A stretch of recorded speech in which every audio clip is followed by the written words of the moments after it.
আসসালামু আলাইকুম, আমি আমিনুল হাসান। আমরা একটা ব্লগ তৈরি করছি। আমরা মুক্তিযুদ্ধের উপরে যে ইতিহাসটা সেটা ধারণ করার জন্য আমাদের পরিচিত গণ্ডির থেকে যেই ইতিহাসটা আমরা জানি আংশিক বা অল্প স্বল্প শুনেছি বিভিন্ন সময়ে, সেটাকে আমরা যে ফার্স্ট পার্সন সেই মুক্তিযুদ্ধের অভিজ্ঞতা গ্রহণ করেছে তাদের একজন, আমার ওয়াইফের মেজ বোন শাহানা পারভিন বিথি, তাকে আমি আমন্ত্রণ জানিয়েছি এই বিষয়ে কথা বলার জন্য। মুক্তিযুদ্ধ হয়েছে 1971 সালে। ওই সময় তিনি রাজশাহী বিশ্ববিদ্যালয়ে অর্থনীতির ছাত্রী ছিলেন, এতটুকু জানি। আপনি কি আর একটু বলবেন আমাদের ওই বিষয়ে? আমি তখন রাজশাহী বিশ্ববিদ্যালয়ে আমাদের ফার্স্ট ইয়ার শেষ হয়েছে, সেকেন্ড ইয়ার শুরু হয়নি। তো মার্চ মাসের শুরুর দিকেই, তার আগের থেকেই ওখানে আন্দোলন শুরু হয়েছিল। নানান মিটিং মিছিল, মানে বেশ ভালো আন্দোলন হচ্ছিল। মার্চের শুরুর দিকে, ঠিক তারিখটা আমার মনে নাই, প্রচণ্ড অবস্থা, মানে আন্দোলন শুরুর মুখে বিশ্ববিদ্যালয় বন্ধ করে দিল। তখন আমি আমার দুই খালা ছিলেন, আর আরেক খালার দেবর ছিলেন, আমরা চারজন বিশ্ববিদ্যালয় স্টেশনে গেলাম বাড়িতে চলে যাওয়ার জন্য।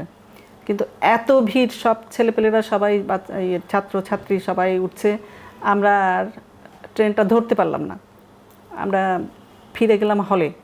ট্রেনটা কোথা থেকে কোথায় যাচ্ছিল? এটা আমরা ওই রাজশাহী থেকে এটা সান্তাহার হয়ে সান্তাহারে যাবে। সান্তাহার থেকে আমরা অন্য ট্রেনে বগুড়া যাব। বগুড়া থেকে আবার আমরা বাসে করে আমাদের গ্রামের বাড়িতে যাব। এরকম আমার খালারা বগুড়াই থাকবে, আমি কোনো এক সুবিধা মতো সময় আমি আমার বাসে করে যাব আমাদের বাড়িতে। তো ফিরে গেলাম আমরা হোস্টেলে, হলে। এটা কোন হল? এটা তখন একটাই মেয়েদের হল ছিল, মন্নুজান হল। হ্যাঁ, পরিচিত। তো সেখানে গিয়ে দেখি ওই আয়া বাবুর্চি যারা ছিলেন, দারোয়ান, এরা আছেন। আমরা মামা বলতাম আয়াদেরকে, সবাইকেই মামা বলতাম। তো আর কোনো ছাত্রী ছিল, একজনও ছিল না। আমরা চারজন এক রুমে, আমি যে রুমে থাকতাম পেছন দিকে ব্লকে, সেইখানে আমরা তিনজন, আমার দুই খালা, আমি থাকলাম ওখানে রাতে থেকে। খালা আমার ছোট মামি যে এখন, ওই তাদেরকে আপনারা পাইলেন কোথায়? ওনারা পড়াশোনা করতেন। আমার এক খালা তখন হিস্ট্রিতে মাস্টার্স পরীক্ষা দিচ্ছিলেন, আর এক খালা ইংরেজিতে পড়তেন সেকেন্ড ইয়ারে। তো রাত্রে আমরা থাকলাম, থেকে পরের দিন আমরা আসতে পারলাম, আর ওখান থেকে রওনা দিতে পারলাম ট্রেনে। তারপর বাড়িতে আসলাম। বাড়িতে আসার কিছুদিনের মধ্যেই বোনের বিয়ের জন্য আমরা কয়েকদিন পরে আমরা ঢাকায় আসলাম। বরপর বিয়ে? হ্যাঁ। তো তখনকার সময় ট্রেনে করে এসেছি আমরা গাইবান্ধা হয়ে। তো তখন চলাচল করতে গেলে বিরাট লটবহর হতো, হোল্ডলের মধ্যে বিছানাপত্র, তারপর বিয়ের জন্য জিনিসপত্র, শতরঞ্জি, তারপরে অনেকগুলো ঘি, কয়েক লিটার হবে, কয়েকটা 5 লিটারের বোতল, এরকম এইসব লটবহর নিয়ে দাদা আসলেন না, দাদা ছাড়া দাদি, আমরা ভাই বোনরা, আব্বা মা, আমরা ঢাকায় এলাম। ঢাকায় এসে ওনারা উঠলাম জুট রিসার্চ কলোনিতে।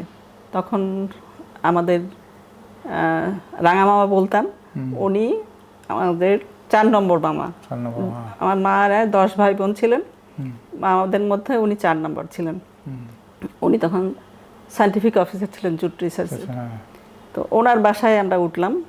ওখান থেকেই বিয়ে হবে, কিন্তু বিয়ে হবে এটা অবস্থাটা, ঢাকার অবস্থাটা এমন ছিল যে প্রকাশ্যে বিয়ে হওয়া যাবে না, বিয়ের অনুষ্ঠান করা যাবে না, ভয় ভীতি, মিছিল হচ্ছে, মিটিং হচ্ছে, এই কারফিউ হচ্ছে, কারফিউ ভাঙা হচ্ছে, এই একটা অবস্থার মধ্যে, ভীতিকর অবস্থা আর কি, ভয়।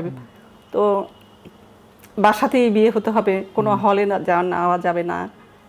তো শেষ পর্যন্ত আমার রাঙা মামা ওনার অফিসের অডিটোরিয়ামে ব্যবস্থা করলেন। অডিটোরিয়ামটা আবার ছিল জুট রিসার্চ কলোনির ভেতরের দিকে, মেন রোড থেকে ওটার ফ্রন্ট দিকটা দেখা যায় না, সেই জন্য ওখানে ব্যবস্থা হলো, বেশ ভালোই ব্যবস্থা, কোনো লাইটিং না। বর এলো, পাগড়ি ঢেকে ঢুকে নিয়ে মাথায় না দিয়ে বর এলো, তারপরে হলে ঢুকে পাগড়ি পরানো হলো। তো বিয়ে ভালো মতোই হয়ে গেল। এর তো অবস্থা খুব ভালো ছিল না বলে আমার আব্বাই খুব তাড়াহুড়া করছিলেন যে ফিরে যেতে হবে, দেশের অবস্থা ভালো না।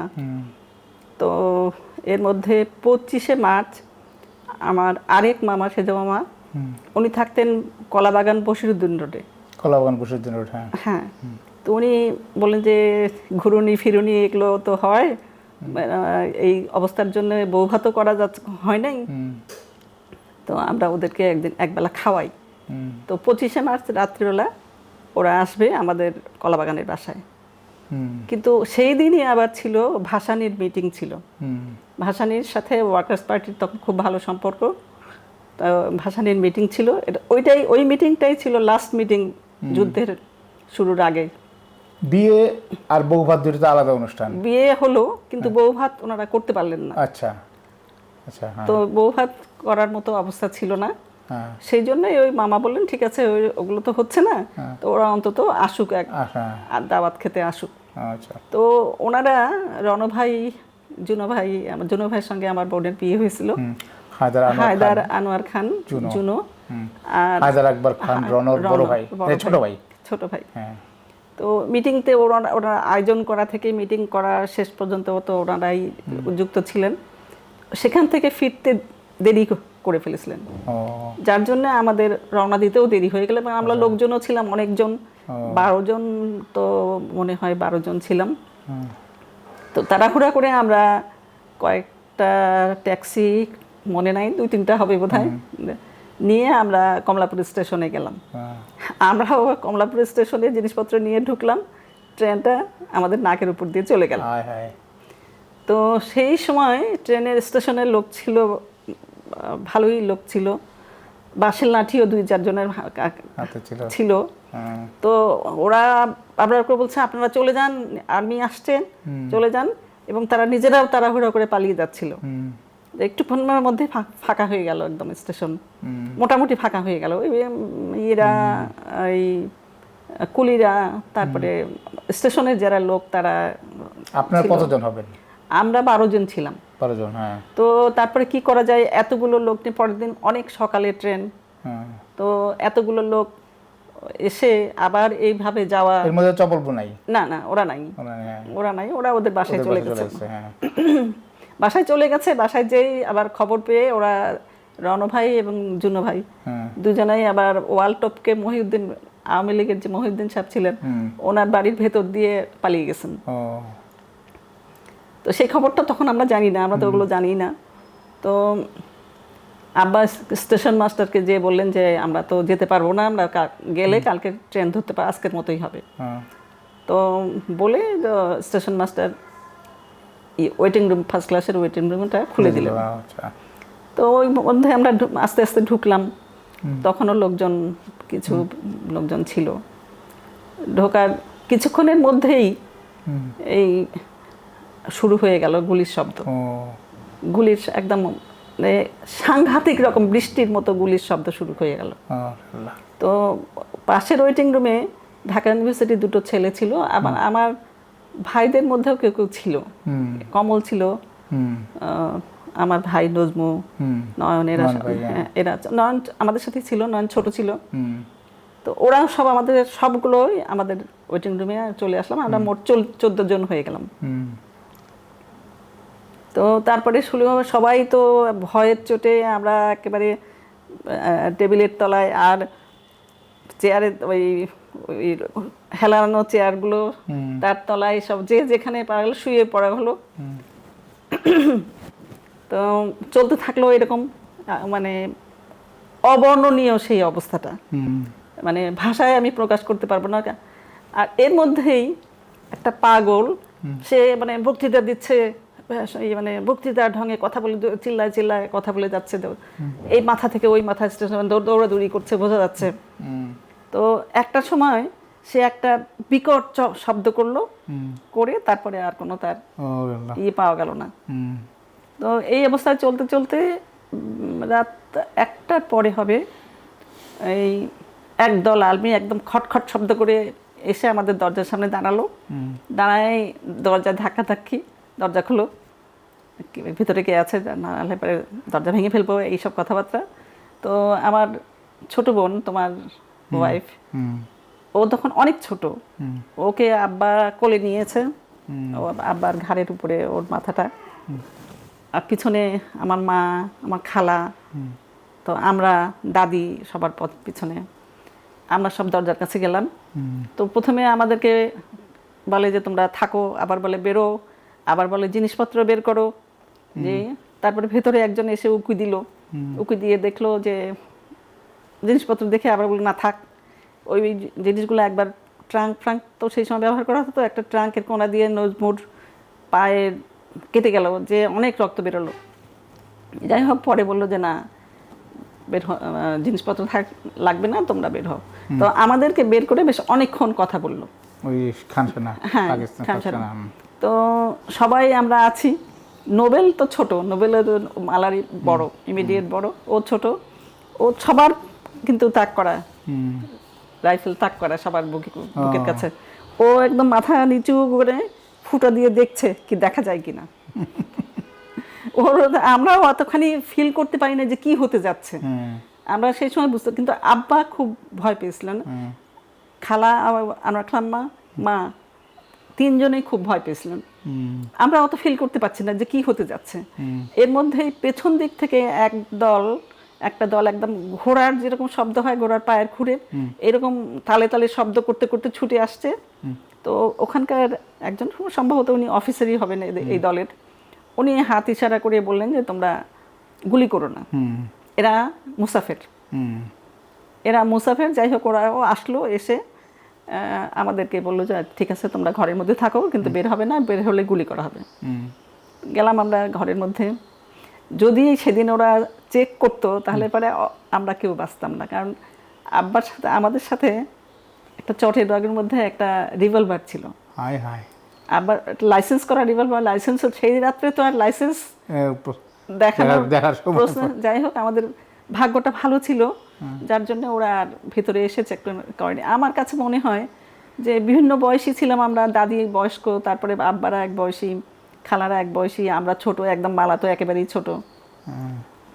সেই জন্যই হতো। আবার হচ্ছে যে বিয়ের সময় যে হলুদের ডালা টালা, কুলো টুলো, এগুলো আবার দাদি শখ করে সঙ্গে নিয়েছিলেন, যে এটা নিয়ে যাবে দেখানোর জন্য গ্রামের মানুষদের।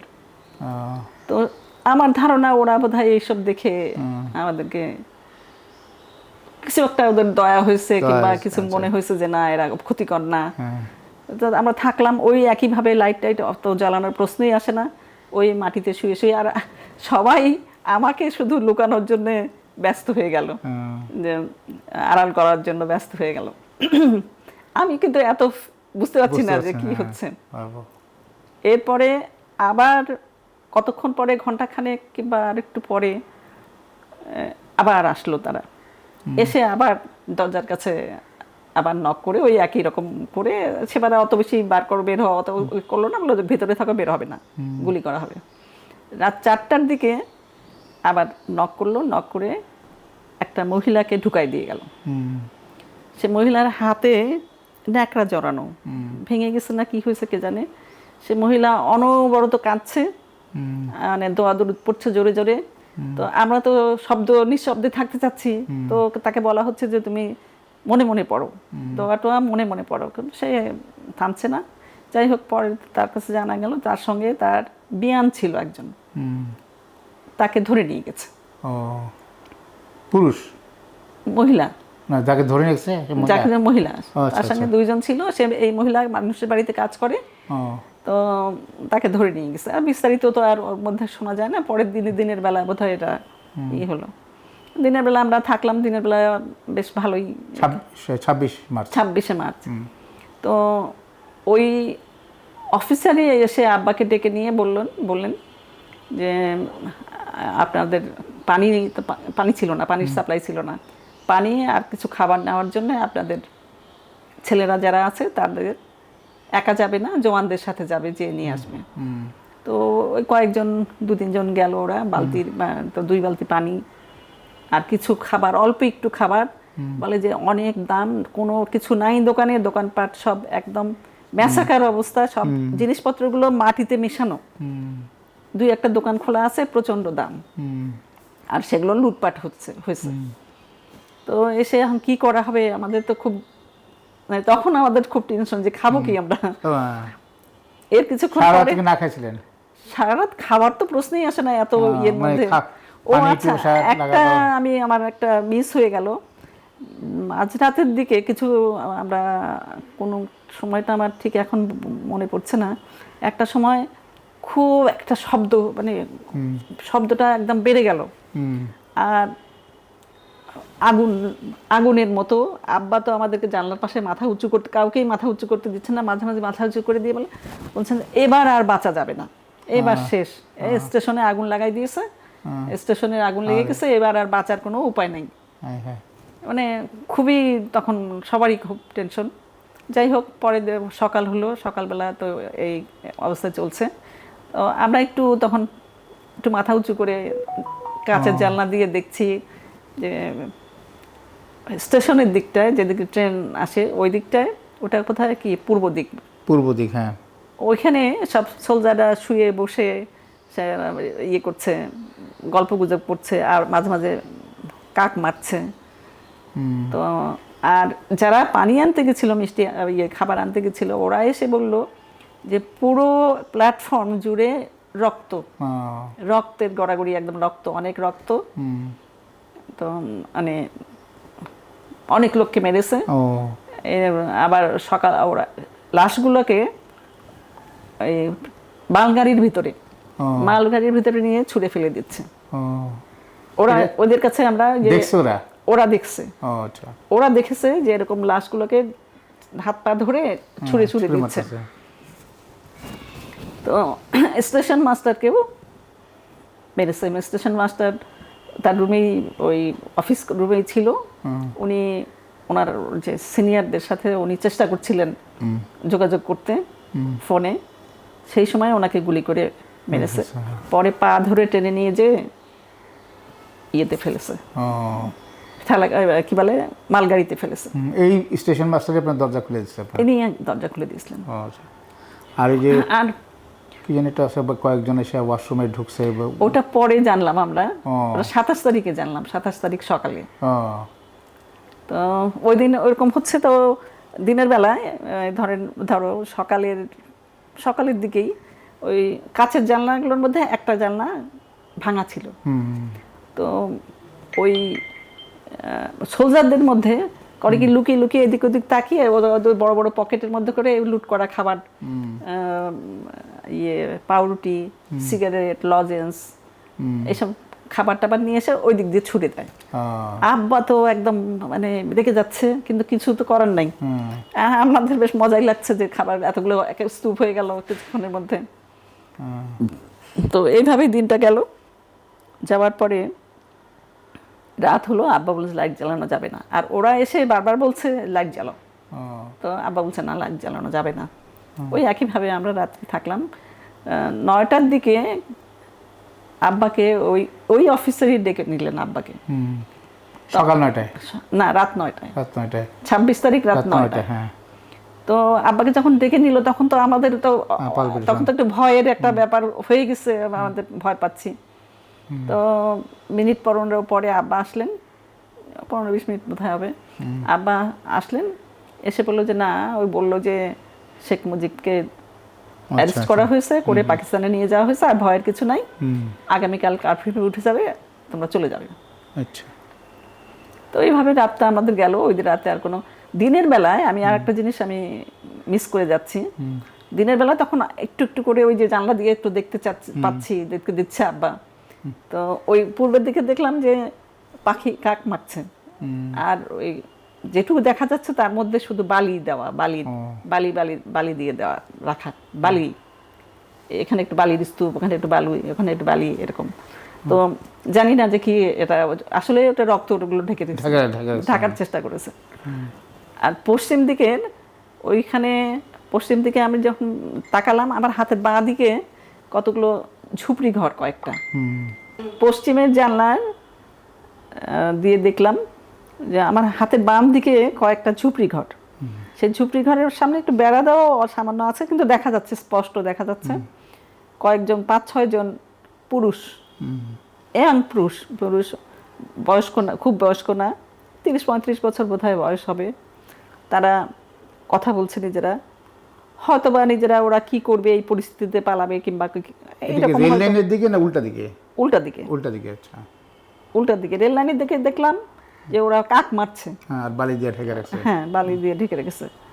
আর পূর্ব দিকের এই ঝুপড়ি ঘর সামনে, তো একটা সোলজার, সে একদম বিড়ালের মতো করে নিঃশব্দে পিস পিস পিস পিস করে সে আগায় গেল ওয়ালের পাশে, একটা বাউন্ডারি ওয়াল ছিল, ওয়ালের পাশে, ওয়ালের ধার দিয়ে সে আগায় যে ব্রাশ ফায়ার করে দিল। ও মাই গড! একদম এই সবগুলো পড়ে গেল। ও, আপনারা দেখছেন এটা? হ্যাঁ, আমার চোখের সামনে আমি এটা দেখেছি। ও রে আল্লাহ! সব করে পড়ে গেল। তার মধ্যে বোধহয় পরে 2-1 উঠলো, উঠে তারপরে তো আব্বা থাকতেই দিলেন না ওখানে, যে না, দেখতে হবে না। এইভাবে আমাদের দিন কাটলো। দিনের বেলায় আমরা বেশ ভালোই, মোটামুটি বিয়েতে যে গেট ধরাধরি হয়েছিল টাকা পয়সা দিয়ে, বইপত্র কেনা হয়েছিল, সেগুলো নিয়েছিলাম আমরা সঙ্গে, সেগুলো পড়লাম আমরা, ম্যাগাজিন ট্যাগাজিন। আমার খালা একটা নতুন ফিলিপস রেডিও কিনেছিলেন, সেটা আমরা ঢুকে চাদর দিয়ে ঢুকে সেটাও শোনা হলো। তো এভাবে গেল সারাদিন, মোটামুটি ভালোই গেল। এটা কয় তারিখ? এটা 26 তারিখ। 26 তারিখ, হ্যাঁ। 26 তারিখ রাতে লাইট জ্বালানোতে দিল না আব্বা, যে না, লাইট জ্বালানো যাবে না, অন্ধকারই থাকতে হবে। কিন্তু সোলজারগুলো এসে বলে লাইট জ্বালাও, আব্বা বলে না, লাইট জ্বালানো যাবে না। এই রাত 9টার দিকে ওই অফিসের যে ইয়েতে প্রথম দিন যাকে রাতের বেলা আমরা দেখেছিলাম, উনি আব্বাকে ডেকে নিলেন। তো আমরা সবাই খুব ভয়ে ভয়ে থাকলাম যে কি না কি করে। তো মিনিট 15 পরে আব্বা ফিরলেন। ফেরার পরে তো আমরা স্বাভাবিকভাবে সবাই আমরা একেবারে উৎসুক, এবং সবাই আব্বার কাছে গেলাম আমরা। যেহেতু আব্বা বললো যে, উনি বললেন যে শেখ মুজিবকে অ্যারেস্ট করে পাকিস্তানে নিয়ে গেছে। তো এখন আর ভয়ের কোনো কাজ নাই, কারণ নাই, ভয়ের কিছু নাই। পরের দিন সকালবেলা কারফিউ উঠে যাবে, আমরা তখন চলে যেতে পারবো। 7টার সময় কারফিউ উঠবে, আমরা তখন চলে যেতে হবে আমাদেরকে। তো আমরা শেখ মুজিবকে এত সস্তা এরকম অ্যারেস্ট করা আমরা বিশ্বাস করতে পারছিলাম না। তো রাত্রিবেলা থাকলাম আমরা মোটামুটি একইভাবে ওই ফ্লোরে লুকাই টুকাই থাকলাম আর কি।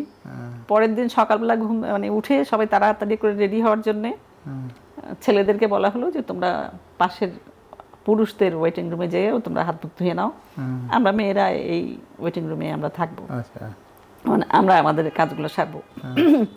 ওরা যে গেল, যাওয়ার কিছুক্ষণ পরে একটা হইচই, বেশ ভালো হইচই। তো আমরাও গেলাম আগায়, যে দেখি ফ্লোরের মধ্যে তাগড়া 6 জন কুলি ফ্লোরে পড়ে আছে ইয়েতে, মানে একদম তাদের সেন্সলেস মতো অবস্থা। তারপর আমাদের সাথে যে পানি ছিল, সেই পানি টানি দিয়ে তাদেরকে করা হলো। তারপরে যে খাবার, যেটা সোলজাররা, হ্যাঁ, মানে 25 তারিখ রাত থেকে 27 তারিখ সকাল পর্যন্ত বাথরুমের মধ্যে 6 জন লোক। কি হতে পারে সেটা? অক্সিজেনের অভাব, দুর্গন্ধ, এগুলো তারা ওই মধ্যে কাটিয়েছে। ওরা ভয়ের চোটে, গুলি যখন শুরু হয়েছে, স্টেশনের মধ্যে ঢুকতে শুরু করেছে আর্মি, তখন ওরা যে ঢুকেছে, কেউ বাইরে থেকে হয়তো লক করে দিয়েছে, তো আর বেরোতে পারেনি ওরা। তো ওদেরকে আমাদের সঙ্গে যে সোলজাররা যে পাউরুটি দিয়েছিল, যে যা দিয়েছিল, ওদেরকে খাওয়ানো হলো। খাওয়ায়, পানি টানি খাওয়ায় ওরা উঠে বসলো। বসে ওরাই আবার আমাদেরকে, আমরা বুঝতে পারছি না যে আমরা এখান থেকে কেমন করে বেরোবো। এত জিনিসপত্র, এত মানে নানান বয়সী মানুষ, বাচ্চা কাচ্চা, দাদি, বয়স্ক। তো ওরা আমাদেরকে হেল্প করলো। ওরা বললো যে ঠিক আছে, চলেন আমরা একটা ঠেলা গাড়ি করে দিই, আপনার মালপত্র আর বাচ্চাদের তুলে দেন। তো একটা ঠেলা গাড়ি ওরা জোগাড় করে দিল, মালপত্রগুলো ওরাই বের করে দিল স্টেশন থেকে বাইরে। তো ওই ঠেলা গাড়িতে মালপত্রগুলো তুলে তার উপরে দাদিকে বসানো হলো। তারপর ছোট যারা ছিল, মালা, নোবেল, ছন্দা, কনক, এদেরকে তুলে দেওয়া হলো। আমরা কিন্তু আমরা হাঁটতে যেয়ে দেখি আমরা হাঁটতে পারছি না, ও আমাদের এনার্জি নাই হাঁটার। ও তখন আবার ওই কুলিরাই আবার কোথা থেকে যেন আর একটা ঠেলা গাড়ি নিয়ে এসলো, ওই যে বড় ঠেলা গাড়িগুলো, আচ্ছা, আগে গরু গাড়ির মতো। এখন তো এগুলো নাই। ওটাতে আমরা সবাই উঠে বসলাম, উঠে বসে রওনা দিলাম আরামবাগের কাছাকাছি। ওইখানে এসে তখন ঠেলাওয়ালাও পাওয়া গেল। ঠেলাওয়ালা দুজন করে 4 জন। ও, তো আরামবাগের কাছাকাছি হবে দুইটা ঠেলা গাড়িতে আপনারা? 2টা ঠেলা গাড়ি। তো আর আমরা স্টেশন থেকে বেরোলাম, স্টেশনের পাশে তখন যে বড় বড় মাল্টি স্টোরির যে বিল্ডিং ছিল, সেই বিল্ডিংয়ে লোকজন কারফিউ উঠেছে বলে তারা বারান্দায় এসছে, জানলায় এসছে, এসে কেউ হাততালি দেয়, কেউ আবার করে যে আপনারা কেন বেরোলেন, এর মধ্যে বকাবকি দেয়, কেন বেরোলেন এর মধ্যে, কেউ বেরোয়, কেন বেরোলেন। তো এরকমভাবে আমরা যাচ্ছিলাম, যেতে যেতে আরামবাগের ওখানে আবার আর্মির গাড়ি আসছে। এই দেখে সব রাস্তায় 2-4 জন যে লোকজন বেরোছিল বা বারান্দা টারান্দা সব পালিয়ে চলে গেল। আমরা কোথায় যাব? আমরা ঠেলা দাঁড়িয়ে থাকলো, আমরা বসে থাকলাম, কি কিছু করার নাই। তারপরে এরপরে ওই ঠেলা গাড়িওয়ালা বললো যে মেইন রোড দিয়ে না যেয়ে আমরা ভেতর দিয়ে যাই। তো ওরা ভেতরে ঢুকলো, ভেতরে ঢুকে একটু যাওয়ার পরে ব্যারিকেড দেওয়া, ইট টিট দিয়ে ব্যারিকেড দেওয়া। তো সেই ব্যারিকেড পাবলিক সিভিলে করছে, সিভিল মানুষ, বাঙালিরা করছে, বাঙালিরা ছেলেরা করেছে, না ঢুকতে পারে কেউ। তো আমরা ইট টিট সরায় একটু গেলাম, যাওয়ার পরে ইট সরানোর সময় পাড়ার ছেলে পেলে এসে, কয়েকটা ছেলে এসে বলছে যে আপনারা যেতে পারবেন না, গাড়ির চাকা চলবে না, এটা বঙ্গবন্ধু তো না, শেখ মুজিবের নির্দেশ, এটা হরতাল, আজকে হরতাল, গাড়ির চাকা চলবে না, যেতে দেবে না ওরা। তো ওদেরকে কোনো মতে যে আমরা এরকম অবস্থায় ছিলাম, আমরা যেতে পারছি না, এই সেই অনেক করে বোঝানো হলো, কিন্তু ওরা শুনলো না, না আজকে হরতাল, গাড়ির চাকা চলবে না এর মধ্যে। তো আবার আমরা মেইন রোডে আসলাম। তো একদিক থেকে মনে হলো যে ভালোই হরতাল হচ্ছে। যাই হোক, আসার পথে পথে লোকজনের জিজ্ঞাসা যে আমরা কি করে, কোথায় ছিলাম, কি হলো, শোনার জন্য সবাই একদম, কিছু কিছু লোকজন সঙ্গে চলতেই থাকলো। তো আমরাও বলছিলাম, বলতে বলতে বলতে বলতে একদম টায়ার্ড হয়ে গেছি, তখন আর আমরা বলতে পারছি না। তখন যারা সাথে আসছে তারা আবার অন্যদেরকে বলছে ঘটনা। তো ওই যে এই করে আমরা কলা বাগানের কাছাকাছি চলে আসলাম, গ্রিন রোড দিয়ে। গ্রিন রোড দিয়ে ঢুকবো আমরা, ওখানে কাটা। আরামবাগ থেকে না, আপনার কমলাপুর থেকে আরামবাগ হয়ে, হ্যাঁ, ওই ভূতের গলির কাছ দিয়ে কোন দিক দিয়ে ওই গ্রিন রোডে, যে গ্রিন রোডে ঢুকবো আমরা, বসিরউদ্দিন রোড, ওইখানে মুখটা কাটা, ওইখানে আর ঠেলা গাড়ি যাবে না। তো ওখান থেকে জিনিসপত্রগুলো ঘাড়ে করে নিতে হবে। তো সেটা তো সমস্যা নাই, কিন্তু বসিরউদ্দিন রোডে একদম হই হই অবস্থা, একদম লোকে লোকারণ্য, অনেক লোক। এরা এই 2 দিন বের হতে পারে নাই, ওই দিন বের হয়েছে, এবং সবাই উদ্ভ্রান্তের মতো। ওর মধ্যে, ওই লোকের মধ্যে আমার মামাকেও, সেজ মামাকেও আমরা পেলাম। সেজ মামা মানে আমাদেরকে দেখলেন, কিন্তু ওনার কোনো, ওনার মানে উদ্ভ্রান্তের মতো আমাদেরকে দেখে যে খুশি বা কোনো রিঅ্যাক্টিভ, মানে উনি ওনার যে উদ্ভ্রান্তের মতো উনি কি করবেন সেই ইয়েতেই। যাই হোক, আমরা বাসায় আসলাম, বাসায় এসে খেলাম, আমরা ভাত খেলাম, ভাত সামান্য কিছু কি ছিল, ভাত খেলাম। ভাত খেয়ে তারপরে আব্বা, মামা, খালা, এরা সবাই বড়রা, এরা বসলো, বসে কি করা যাবে। তো বললো না, এখানে গত 25শে মার্চ 26শে মার্চে ম্যাসাকার হয়েছে, ওখানে অনেক উকিল ছিলেন, সবগুলোকে ধরে নিয়ে গেছে, মেরেছে, ধরে নিয়ে গেছে, এরকম। বসিরউদ্দিন রোডের মামার বাড়ির আশেপাশে ওই জায়গাটায়। মামাদের বাসায় এসে দরজা ধাক্কা দিয়েছে, দরজা ধাক্কা দিয়ে মামার ছোট বাচ্চা সবাই হাত তুলেছে, ছোট বাচ্চাটাও, লোপা তখন ছোট্ট ছিল, লোপাও হাত তুলেছে। তো বলেছে ঠিক আছে তোমরা থাকো, বাইরে আসবে না, গুলি করা, বাইরে আসলে গুলি করা, এরকম বলে চলে গেছে। যে তারপরে হলো যে না, মামারা, মামা মামি, লোপা আর আব্বা থাকবে এই বাসায়, আমরা সবাই জুট কলোনিতে যাব, জুট রিসার্চে। আমরা খেয়ে দিয়ে মানে বিকালের আগেই আমরা জুট রিসার্চে চলে গেলাম। বসিরউদ্দিন রোড থেকে জুট রিসার্চ, হ্যাঁ, আচ্ছা, ওই মিরপুর রোড দিয়ে বের হলাম, বের হয়ে জুট রিসার্চে কি রিক্সা টিক্সায় গেছি বোধহয়, নাকি আমার মনে নাই ওটা যাওয়াটা। তো ওইখানে গেলাম, যাওয়ার পরে ওইখানে রাত্রে থাকলাম, আমরা রাত গেল, পরের দিন সকালবেলা মামাকে নিয়ে রাঙামামাকে নিয়ে আব্বা মোটরসাইকেলে করে, দুজনে মোটরসাইকেল করে বাজারে গেলেন, বাজার করে নিয়ে আসার জন্য এতগুলো লোক। কয় তারিখ এটা? এটা 27 তারিখ, 27 না 28 তারিখ। 28 তারিখে, হ্যাঁ। বাজার থেকে ফিরে আসলেন, কিছুই আনতে পারেনি, ও, কিচ্ছু নাই বাজারে, সব মাটিতে মিশানো। ও, সামান্য বোধহয় একটু ঘরে চাল টাল ছিল, তো সেগুলোতে বললো যে রেশনিং খাবার হচ্ছে, সকালবেলা নাস্তা হবে না,